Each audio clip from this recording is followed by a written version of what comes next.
আসসালামু আলাইকুম, welcome to Asha's kitchen and blog. চলে আসলাম তোমাদের সাথে নতুন আরেকটা রেসিপি। সেটা হলো আমি ভাত দিয়ে, দেখো এই যে ভাতটা নিয়ে নিয়েছি, 1 প্লেট ভাত নিয়ে নিয়েছি। দুপুরে যে রান্না করেছিলাম সেই ভাতটা। আর এখানে দেখো, এখানে ক্যাপসিকাম কেটে নিয়েছি, আর এটা গাজর সিদ্ধ করে নিয়েছি। এখানে পেঁয়াজ কুচি আর মুরগির কিউব করে যে সাইজ করে দেখো কেটে নিয়েছি তোমাদের সুবিধার্থে। সব কিছু করে তারপর তোমাদের সাথে শেয়ার করলাম। আর সসেস, লেবু, পেঁয়াজ কুচি, কাঁচামরিচ কুচি আর সয়া সস লাগবে, আর সাথে টেস্ট অনুযায়ী লবণ। এখন চলো আমি তোমাদের সাথে দেখাই আমি কীভাবে ফ্রাইড রাইসটা তৈরি করে নিব। ঘরে থাকা উপকরণ দিয়ে এত মজাদার ফ্রাইড রাইস রান্না করা যায়, খেলে বুঝতে পারবে যে কত মজাদার। আসো এখন রান্না করি। আর সাথে একটু আদা বাটা লাগবে আমার। এটা তোমরা চাইলে আদা রসুন কুচি করেও নিতে পারো, কিন্তু আমি সেটা নিব না, আমি আদা বাটা দিয়ে দেবো সাথে। এখন ফ্রাই প্যানটা চুলায় বসিয়ে দিলাম। এখন আমি পরিমাণ মতন তেল দিয়ে দিব, যতটুকু লাগবে অতটুকু তেল দিয়ে দিলাম। বেশি তেল দেওয়া যাবে না, ফ্রাইড রাইসে কম তেলই চলে। এখন আমি কেটে রাখা পেঁয়াজগুলো দিয়ে দিব, হালকা হালকা একটু ভেজে নিব পেঁয়াজটা। আর দেখো পেঁয়াজটা হয়ে আসছে। এখন আমি এই যে কেটে রাখা মাংসগুলো দিয়ে দিব।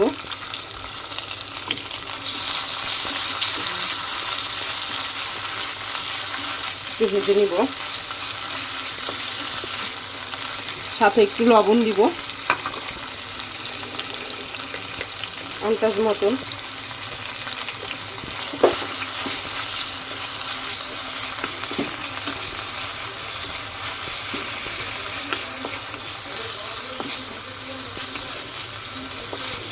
এখন একটু আদা বাটা দিয়ে দিব,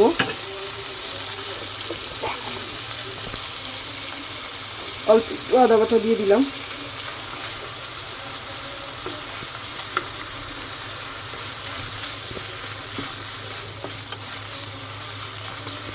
এখন আমি এই দেখো সয়া সসেসগুলো কেটে নিয়েছি, কাঁচামরিচটা একসাথে ভেজে নিব।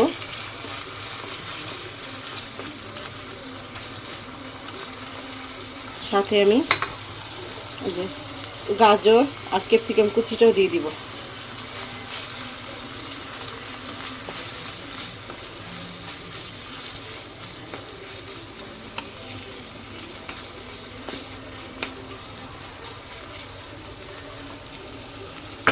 আর এই লেবুটা দিয়ে দিব, সাথে সয়া সস দিব একটু করে সয়া সস দিয়ে দিলাম।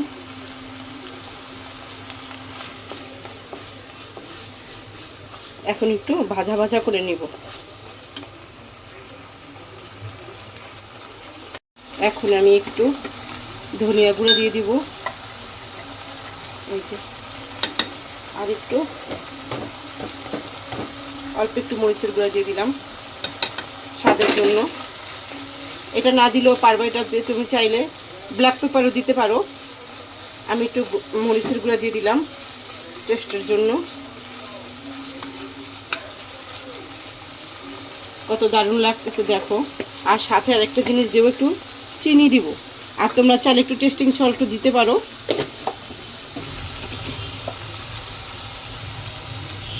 একটুখানি চিনি দিয়ে দিলাম টেস্টের জন্য।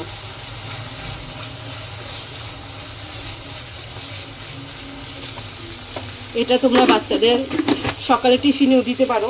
অনেক সময় বাচ্চারা এক জিনিস খেতে ভালো লাগে না, এটা চাইলে তোমরা বাচ্চাদের টিফিনেও এই ফ্রাইড রাইসটা রেডি করে দিয়ে দিতে পারো, একদম ঝামেলা ছাড়া ফ্রাইড রাইস। এখন আমি চালটা দিয়ে দিব, ভাতটা দিয়ে দেবো।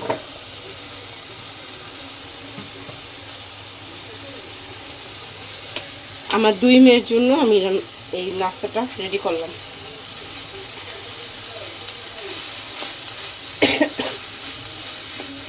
দেখো কত ইয়ামি লাগছে দেখতে, আর দারুণ একটা ঘ্রাণ বের হয়েছে। আমার বাচ্চাদের বানায় দিলাম, একটু চিন্তা করলাম তোমাদের সাথে একটু শেয়ার করি, কারণ সবসময় বাচ্চারা এক জিনিস খেতে চায় না, মাঝে মাঝে একটু খাবার চেঞ্জ করে দিলে বাচ্চারা ভালো খায়, এই কারণে মূলত এই রান্নাটা করা। এখন আমি একটু ফ্রাইড রাইসের উপর দিয়ে দিব, সয়া সস দিয়ে দিব। সয়া সস দিলে ভালো লাগবে খেতে। তোমরা চাইলে টমেটো সসও দিতে পারো, যেটার ভিতরে আমি টমেটো সস দিইনি। এটা এইভাবেই রান্না করলাম ঘরোয়া পদ্ধতিতে। দেখো একদম রেডি আমার রাইসটা। তোমরা একটু লবণটা চেখে নিবা, যদি লবণ লাগে একটু লবণ দিয়ে দিবে। এটার সাথে ইচ্ছা করে তোমরা চিকেন ফ্রাই দিয়েও খেতে পারো, আর এমনিও খাওয়া যায়, কারণ এটার ভিতরে সব কিছু দেওয়া।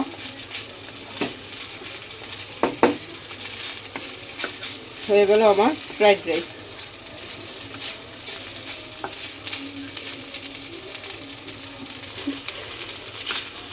কত দারুণ হয়েছে দেখতে, অনেক লোভনীয় লাগছে, খেতেও দারুণ হয়েছে।